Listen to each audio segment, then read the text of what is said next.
Hey everybody, this is Body Pal with the Android Anthem, and today I want to do a quick hardware tour of the Motorola Droid Turbo 2, which is an exclusive for Verizon. The Moto Droid Turbo 2 has a 5.4 inch Quad HD 2560 by 1440 AMOLED display, which I believe is very nice and bright, has great colors, and I say this is it's great compared to the LCD that was put on the Moto X 3rd Gen that was sold in August. Because of it being an AMOLED, the blacks are true black and not a grayish dark gray black. Because you don't have the single LCD light in the background. Instead, on an LED, each individual pixel lights up. That's why you can see the whites shine and not the blacks behind it. Inside, we have a Snapdragon 810 octa-core processor. That, as of now, is the most up-to-date octa-core processor made by Qualcomm. And the 820 was announced in October 2015, but it is yet to be released in a phone. Those will come in 2016. Paired with that processor is a very nice 3 gigabytes of RAM, as well as 32 or 64 gigabytes of storage. You also get micro SD cards which will support up to 128 gigabytes, and it's in the same tray as the SIM card. SIM card is a nano SIM, and they both fit into that one slot right there. The battery is massive. It's what gives this phone a good bit of its weight. It's a 3,760 milliamp hour battery. It has lasted me longer than 24 hours easily, with quite a bit of percentage, 15 to 20%, sometimes even 30% left over. Sometimes I'll watch lots of hours of YouTube video, get about 3 hours of screen on time, and that's when I'll have about 15% left after a good 24 hours. But when it's a lighter day, around 1.5 to 2 hours of screen on time, I will have about 30%, maybe even sometimes 40% left. You see that here? I took it off the charger a little bit before 7 a.m. and it's approximating 8 hours left, which should get me not quite to 6 a.m. but really, really close. I believe that is a very pessimistic estimation. I believe it would last past 6 a.m. and get more than a full 24 hours of battery. And you can see here that the screen on time was close to 3 hours.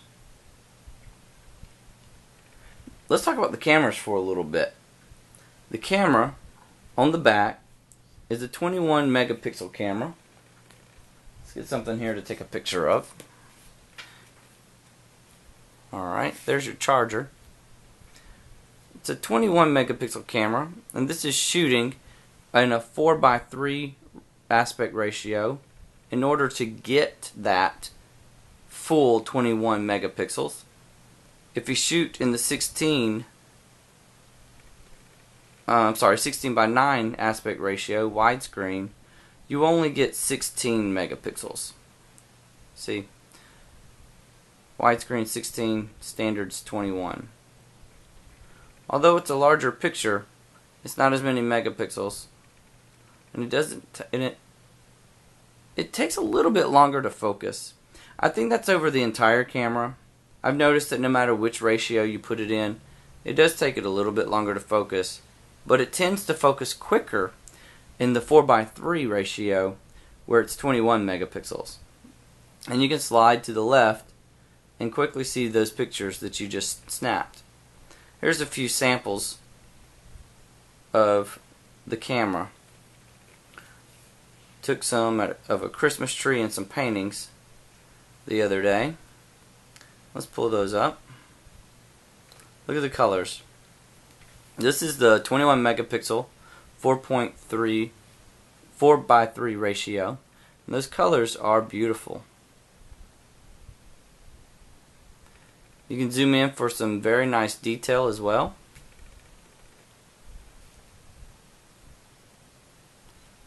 And let's see, there's a painting. And look at that painting, full of colors. Very nice detail, great color. And the screen is a Quad HD, and it really shows those colors nicely. The operating system is Android 5.1.1 Lollipop, which I have the Moto X first gen and the Moto X second gen, and they did not put 5.1.1 on those phones. They only put 5.1, and I really wish they had gone to the additional third decimal there, because those other two phones have got a few bugs. This phone, like the Moto X, can be customized on motomaker.com, and you can get several different backs. Here is the soft touch silicone back in black. It's got somewhat of a triangular octagon prism type design, if you can see that in the light. Puts the Droid logo on the back as well, but it's nice and subtle and flush with the rest. Other options are ballistic nylon, and in several different colors. The accent color here of the metal around the camera, that can be changed, and it also changes the earpiece grill right there. Now let's talk a minute about sound quality. They put two speaker holes on the bottom here, right beside right on either side of the check mark, the Verizon check mark. Unfortunately, this side is pretty much a dummy speaker. You cover it up, you still get the same sound. This side is your main speaker. You cover it up and it dulls everything. I'll see if I can play a quick sample for you. Probably going to have some country music here. Yep.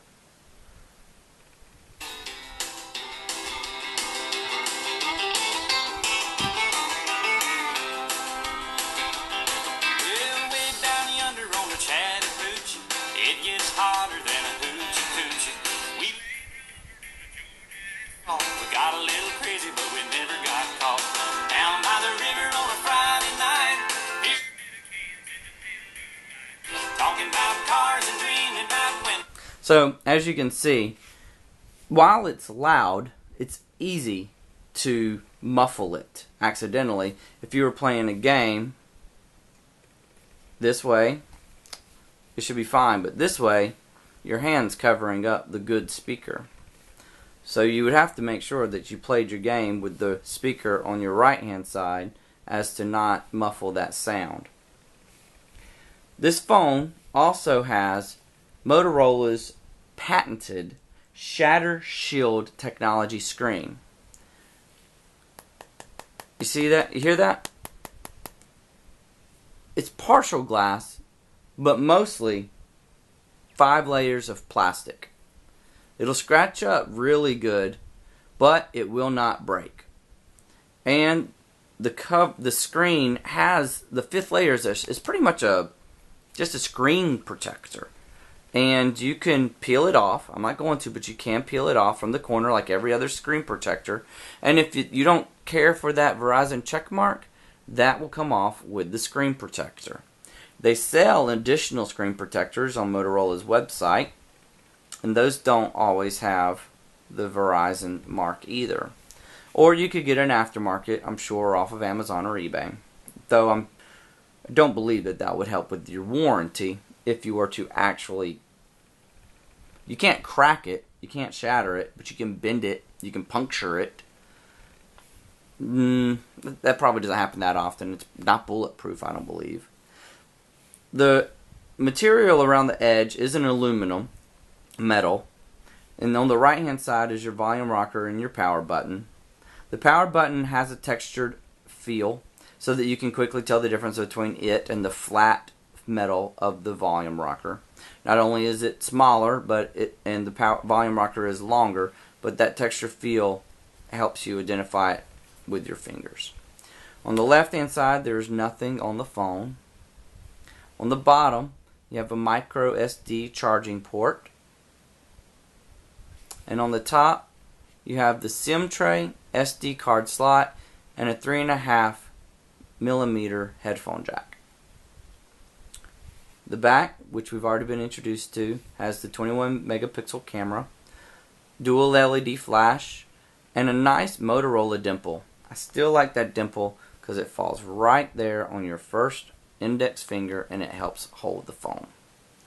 On the front, it comes with a 5 megapixel camera for selfies, but it also has a front facing flash.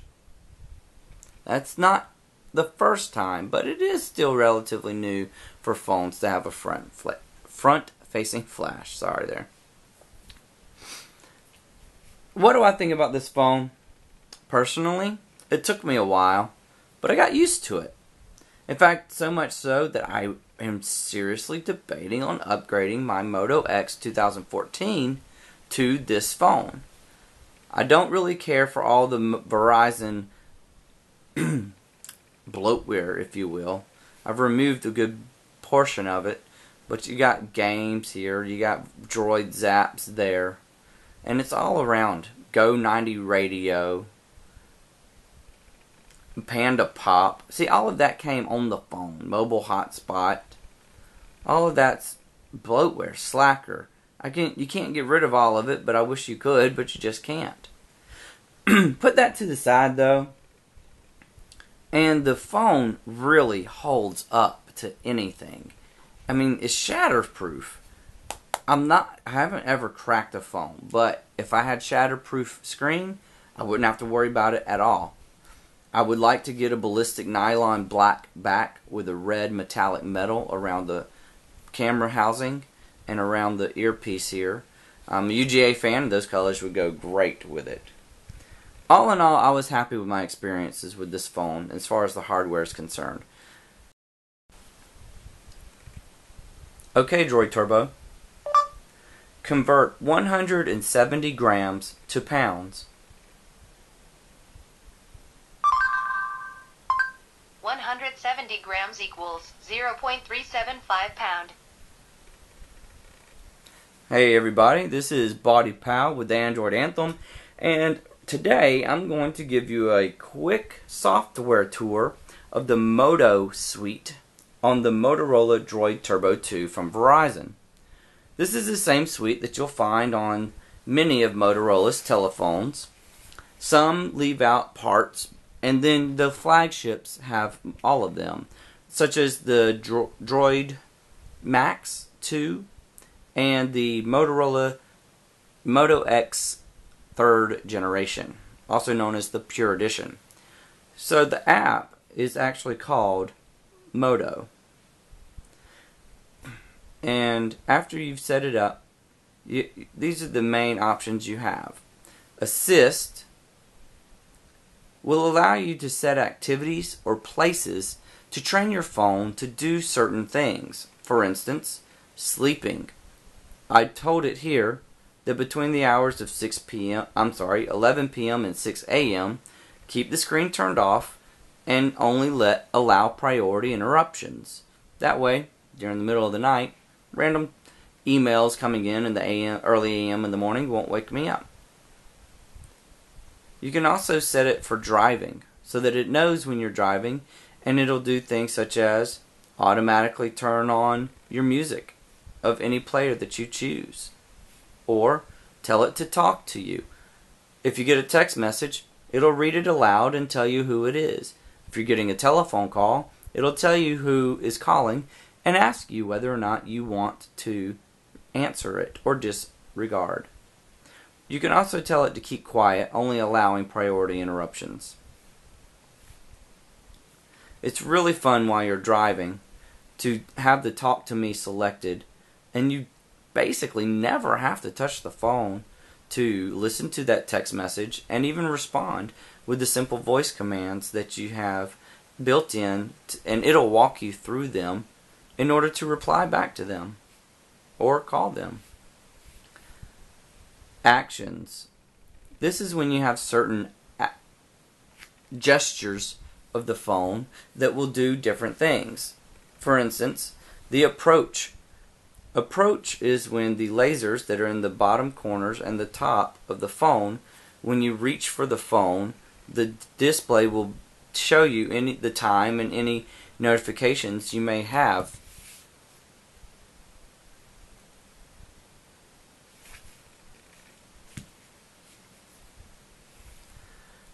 Chop twice for flashlight. So the majority of these apps work best with the phone turned off. I'm sorry, with the screen turned off, but it doesn't have to. So chop twice for flashlight. Let's see if we can get this. It's not the easiest. There you go. So it's like chop. It's like you're hammering. All right. Then you have lift for Moto voice. I can't really show this on camera. However, basically what you do is you pick the phone up and put it to your ear, and then you can talk to it and give commands, and it will give the responses back through the earpiece rather than through the speaker. We'll talk about that a little bit more with the Moto voice. And then the last one is twist for quick capture. That will quickly open your camera with the screw-driving twist of the wrist.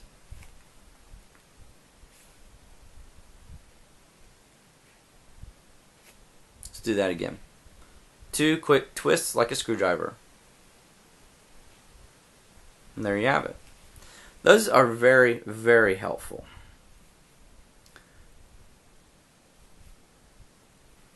Then here is one of my favorites, probably my most favorite. Moto voice. I have not seen this duplicated anywhere else. People say that the Google Now launcher is close, but close doesn't quite cut it when it comes to Moto voice. This is what I showed you when I said, "Okay, Droid Turbo," and then I asked it a question. For instance, "Okay, Droid Turbo, how tall is the Eiffel Tower?"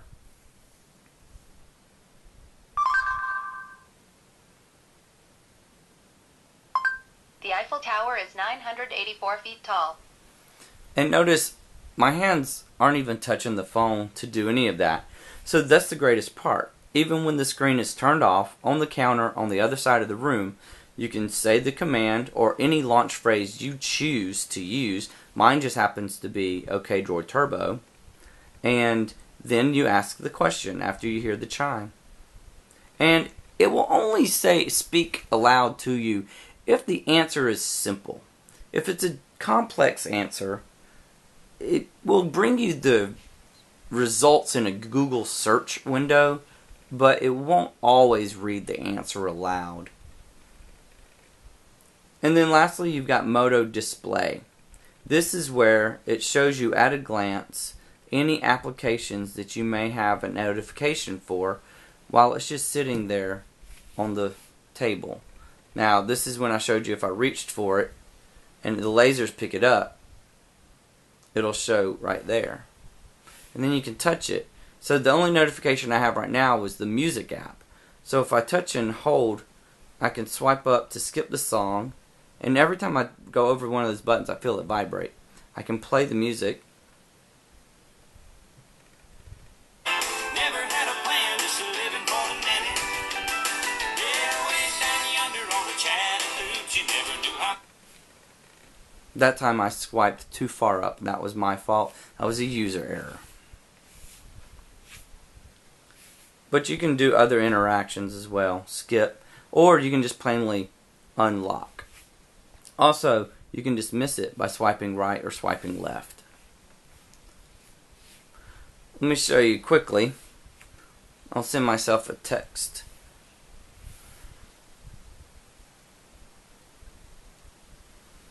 There you go. See? Now I have a text message. When I touch it, you'll see it show at the top.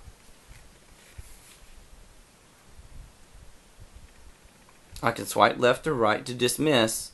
I can swipe down to unlock, or I could swipe up to jump into the message. So that's how Moto Display works. That, to me, is probably the most important reasons that I stick with Motorola. And I can suggest the Moto Droid Turbo 2 simply for those suites of apps. They're very useful. They are a way to use a phone in a way that you don't have to learn how to use a phone in a different way, such as Samsung or LG do. You already use your phone for certain things. Now these apps are just helping you do those certain things faster and easier. So that is the Moto display of apps on the Moto Droid Turbo 2, exclusively available on Verizon. Thanks for coming and paying attention. I hope y'all enjoyed the video. Just give me a thumbs up if you liked it and come back and we'll make you some more.